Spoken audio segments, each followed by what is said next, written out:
That's right. In the Loop with Tom Durrance. We are excited about you being with us here for the month of April. I got an interesting subject to talk to you about today. Here's my title, The Art of Confrontation. The Art of Confrontation. Subtitle, When, How, and Why Leaders Need to Have Hard Conversations. Wow, what a subject matter that I'm going to tackle today. A topic that can even make the most seasoned leaders squirm. One word, confrontation. More specifically, we'll explore when to confront a situation or a leader, how to approach it, and when not to confront at all. So how do you know when you got to deal with something, when to let it go?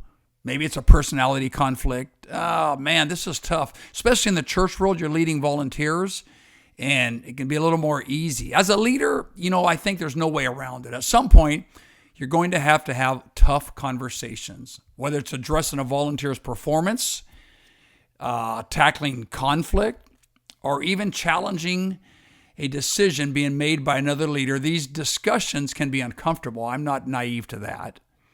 But I've been a leader long enough to know that they are necessary for growth and clarity. Today, I'm going to share some tips, some strategies, and some insights into navigating these challenging situations with grace and effectiveness. Hey, so let's dive in. First, let's start with the most important question. When should you confront a situation or a leader? When should you confront a situation or a leader? Knowing the right time to speak, I think, is crucial. As a leader, your decision impacts your team, your organization, your church, and sometimes even your personal growth. You don't want to be a leader who avoids tough conversations, but you also don't want to be a leader that confronts everything all the time, every time.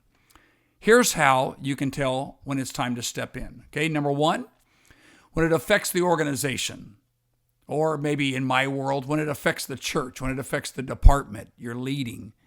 If the issue at hand is hindering productivity, morale, or the well-being of your department or your church, or your organization, then it's time to confront. Whether it's a project that's being derailed, a department dynamic that's unhealthy, or a decision that doesn't even align with the church's values and direction, I'm just telling you, leader, you can't afford to let these things fester. Because in my world, the enemy exploits things that are festering. It's the devil. Okay, if he can get us to come against each other and talk evil, then he's exploiting it. And that hurts the organization. That hurts the church of the living God. And I'm saying, no, we can't do that. I gotta step up. I gotta speak up. And my subject title is, I gotta confront. So, okay, here's number two. The question that I'm asking you is, when is it time to confront? Question number two, or point number two is, when the behavior is repeated. Is somebody repeatedly missing deadlines, showing up late, not following through, causing unnecessary drama? One often mistakes this as forgiving, but patterns of behavior derail any movement and need to be addressed, I'm going to say, head on. Look at here. Think about confrontation. We're not looking to pick a fight. Nobody wants to do that. But I can't turn a blind eye and a deaf ear to it either. Ignoring them only lets them continue, the volunteer, the person, and it might even send a message that you're okay with it. So when behavior is repeated. Number three, when do you confront? I'm just trying to give you ideas. When it impacts your leadership's effectiveness. Sometimes confrontation isn't just about the other person, it's about you. It's about me. And if a leader is acting in a way that undermines your own authority or vision, it might be necessary to confront them, whether it's through progressive aggression behavior, micromanaging, or simply not being transparent. A leader who acts against the team's best interest has to be addressed. You're hurting us. You're hurting the church.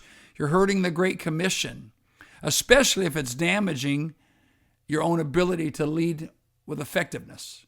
Again, your leadership in the effectiveness of it has to be taken into consideration. Again, I'm at the point of my podcast, when do you confront? Number 4, when your values are at stake.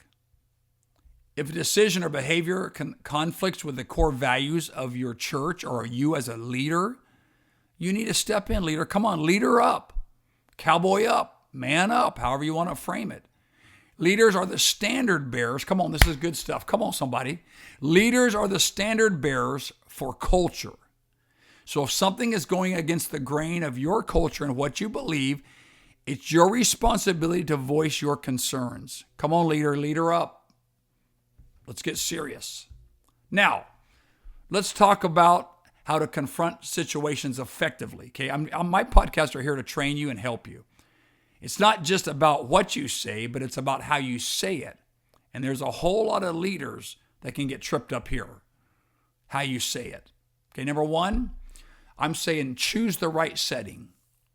It's tempting to confront someone in front of a group or a team, especially when you're feeling frustrated. Don't interrupt Tom Durrance, time out. Don't let your frustration torpedo the effectiveness of your confrontation. Good stuff. Come on. But public confrontations rarely have positive outcomes. Always aim for a private conversation unless it's absolutely necessary to address the situation in front of others on the spot at that time. I just want to say people are more likely to listen and be receptive when they're not feeling embarrassed or defensive. So choose the right setting. Number two, when confronting, be specific, not personal. When you confront an issue, be clear about the behavior or action you're addressing, not the person. Don't grind, attack, you, always, never, no, bad. For example, instead of saying, you're not following through, it's frustrating, you could say, I've noticed that you've missed a few deadlines this week, and I didn't hear back from you on some emails. That's affecting our ministry and our workflow. You see, this keeps the focus on the problem, key, not the individual, which helps keep the conversation less emotionally charged. I'm just trying to help you. We have to confront. We're leaders. Come on. Good leaders are willing to have hard conversations when needed. Okay, number three, listen first. Confrontation isn't just about getting your point across. It's about understanding the other person's perspective too.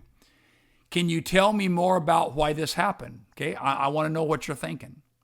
Or what's been going on to lead to this? I'm asking you, okay? I'm confronting it, but I want to know and I want to listen. Sometimes there are factors that you don't know that might help you change your approach to the situation. I have to confront. I don't want to do it, but what gives? Well, let me be wise. Number four, stay calm and composed. It's easy to get defensive or emotional when confronting a difficult situation. Parentheses, I'm going to say a difficult person. But remember, your role as a leader is to model calmness and professionalism. If you stay composed, you give others the space to respond thoughtfully without escalating the situation. I think it's Proverbs that says, a soft answer turneth away wrath. Same thing, right? Composed, calm, biblical, soft answer turneth away wrath. Again, I'm trying to help you be effective. Number five, focus on solutions, not grinding and selling the score. Confrontation isn't about making and pointing out problems that are there. It's about finding solutions, watch me now, together. After discussing the issue, always pivot the conversation towards resolving it. Ask, what can we do to improve this?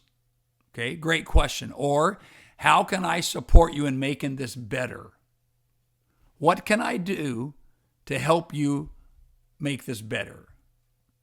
Now that we've covered the how and we've covered the when to confront in a situation, let me briefly talk to you about when not to confront, okay? I'm trying to cover all my bases here. When not to confront. When it's one-time situation issues. It's a one-time, okay? If the problem is isolated, sometimes there's a best to just let it go. Again, I say maybe it's like a personality kind. They bug me. They don't do it right. They're personal. Hang on. But it's not hurting the organization. It's hurting you. Then it's definitely a personality conflict. I'm going to say get a big straw and suck it up, okay? Take it for the team on the chin. You see, people are humans and mistakes happen. If it's a one-off situation that doesn't really threaten the team, the organization, or the church, in the long run, addressing it might be overkill. Come on, somebody. Good stuff. Okay. When not to confront. Number 2, when emotions are running high. I say this, timing is everything. If you're in a heated moment, or if the other person is emotionally charged, it's probably best to pause and revisit the conversation later when both sides can catch their breath and approach it calmly. Come on, take a deep breath. Let's talk tomorrow. You don't want the confrontation to be clouded by emotions, as it may not lead to a productive outcome and someone's going to get hurt, okay? Especially in church work, especially in volunteer work, especially in kingdom work. When someone gets hurt, there's no money and pay involved, so they don't just make it work. They just pull back. Or they spread junk. I can't mitigate that completely, but I can be wise as a leader as I'm trying to confront and bring resolve to maybe, I'm going to say, sloppiness, lack of follow through, just minimize productivity. Yeah, we got to produce for the kingdom, just like the secular world. So I'm not going to be turning a blind eye, but I'm going to have to figure it out. So let me give you some wise nuggets to figure it out. Again, when not to confront, when you lack information. If you're confronting someone based on assumptions or incomplete information, then I'm going to just say to you, it's better to hold off and gather all the facts. The writer said, hey, consider the whole matter. What am I saying? Same thing. Gather all the facts. Confrontation based on inaccurate or partial information can make those situations worse rather than better. Number 4, when not to confront, when the issue is outside your scope. Sometimes leaders feel compelled to step in when the issue is more appropriately handled by another leader or department, or maybe a pastor. You see, if the situation doesn't fall within your responsibility, don't feel the need to fix it. You can't fix everything. Know when it's your time, and know when to delegate the escalated situation. Be wise. That's a biblical term, isn't it? So in the end, confrontation is inevitable part of leadership. Welcome to my world. Welcome to Leadership 101. It's inevitable. But it doesn't have to be a negative, divisive experience. When done well, hear me now. When done well, it can strengthen relationships. When done well, it can improve performance. When done well, it can foster trust. But knowing when to step in, how to approach the conversation, and when to let things slide, you'll position yourself as a better leader who can handle tough situations with wisdom and empathy. So that's my podcast, folks. I hope I made sense. I think I did. And I want to thank you for tuning in today. I hope these insights help you navigate your next tough conversation with confidence.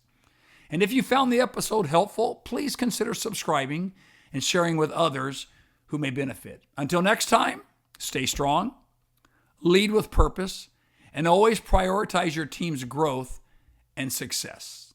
May God bless us all.